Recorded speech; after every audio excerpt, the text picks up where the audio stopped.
YouTube, we're in interesting times right now, and I want to talk to you guys about the biggest mistake you can make in today's economy. I'm going to review it. You guys might have heard this one before, but I'm going to talk to you why it is.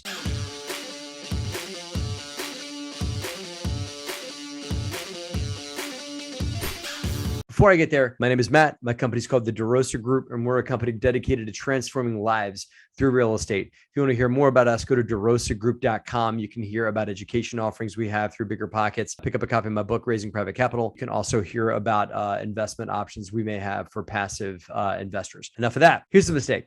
Okay, let's get into this. So the economy we're in is in a rising cost economy. We are in an inflationary economy where the cost of a gallon of milk is going up and up and up. I filled up my car the other day and it was $3.99 for a gallon of gas. And that will certainly go up. I would be willing to bet, and soon we'll probably see $4.50 or $5 gallons of gas very soon, and more expensive everything as things become just a little uncertain with regards to the amount of money that was pumped into the system, with regards to global uncertainty, call it Ukraine and everything else.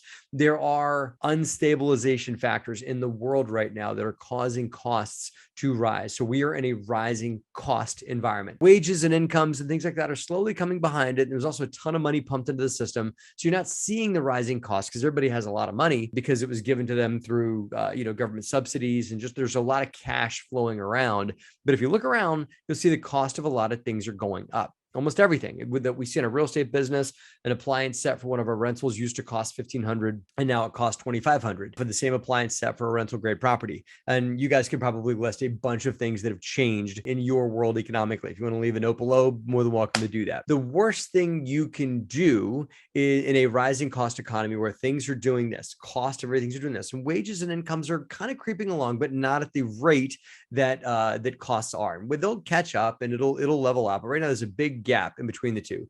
The worst thing you can do is to save money. That's what it is. I'm sorry, Dave Ramsey, and I'll talk about that in a second. Don't stop watching this video just yet. I've already heard about saving money. I know I can't do that. Let me talk to you guys for a little bit more about why you can't save money right now. And I've got some interesting tips on what to do with your money that's sitting on the shelf. You don't want to just have all your money at work, have some money setting, right? So I'm going to give you guys some ideas on what to do with that too. The reason why you can't save money, first of all, is because a dollar is a dollar, right? And a dollar is sitting in your bank account, and the interest rate that it earns, even in a rising rate environment, is peanuts, right? You're by far not going to keep up with the cost of living. Think about a gallon of gas now versus a gallon of gas a year ago or a couple of years ago, pre-COVID gallon of gas, right? So I used to pay $1.70, $1.80 for a gallon of gas. Now I'm paying $4. If I had saved that $1.70, instead of buying that gallon of gas 2 years ago, let's say I had put that $1.70 in savings and I let it sit there, let it season, let it marinate. 2 years later, I maybe had $1.71 through interest, and maybe I gain a penny in interest of that $1.70 sitting in the bank.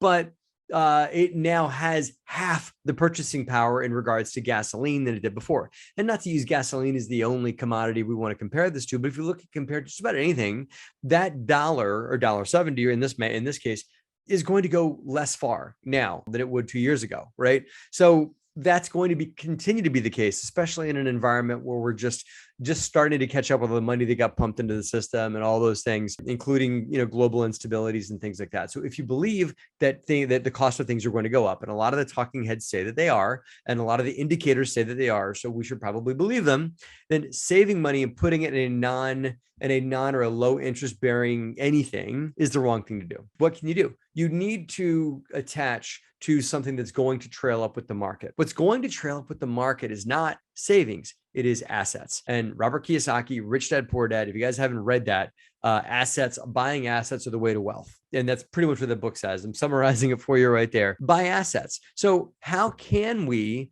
take the cash that we have that's sitting idle and put it into an asset? Well, you can do that through all kinds of different things. What is an asset? An asset is something that is tangible, that I can buy and know where it is. It's not some variable thing that doesn't really have any real monetary value or anything sitting behind it. I don't consider Bitcoin an asset. Crypto is not an asset, it's just currency. There's nothing tangible or fungible behind crypto. And I'm not going to argue with y'all about whether or not crypto is a good thing, bad thing right now, but I do not think that you should put your saving monies in crypto. You can own some crypto, but that's just like owning different currency. You want to be in assets that are fungible, tangible things. Real estate's great, but you might not have enough sitting in a savings account to go and buy a big piece of real estate.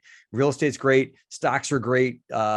Investments in tangible things are great. The reason why all these things are great is because if the cost of everything starts going up, the value of those assets and the purchase price of those assets are going to increase along with inflation, or maybe even outperform inflation.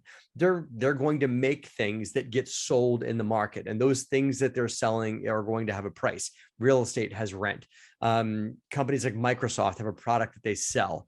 Google has a product that they sell. All these companies in real estate itself and oil and gas investments and whatever else, make the list of whatever asset it is, or a small business of your own, is something that produces a product that has a price to it. And that price is going to start increasing as inflation comes down the pipeline. And that's going to make that company more valuable because it's going to be traded based on how much its profitability is and what its retail sale price of whatever it is that it sells is. A lot of times real estate gets valued in the dollars per unit in rent that it collects. So if rents go up, that real estate value is going to intrinsically go up. Now, expenses are going to go up too, and all those kinds of things.